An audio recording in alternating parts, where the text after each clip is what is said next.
Okay, magandang araw po sa inyo mga boss. So, ayan.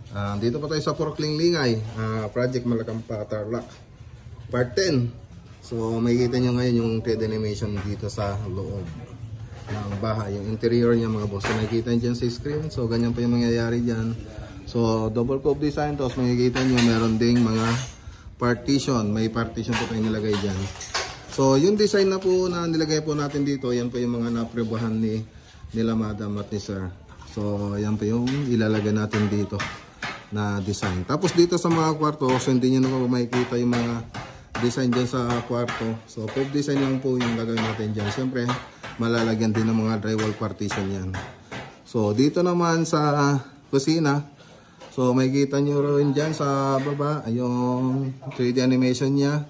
So, pati yung mga modular kitchen natin, tsaka mga center island, tsaka bar counter ay nandyan na rin po. So, yung ceiling po natin dito ay naka shadow line. So, ganyan po yung mangyayari dyan.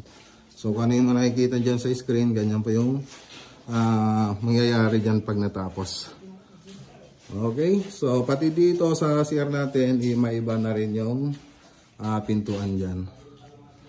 Okay, so yan lang po yung update dito sa Malacampang, Purok Linglingay.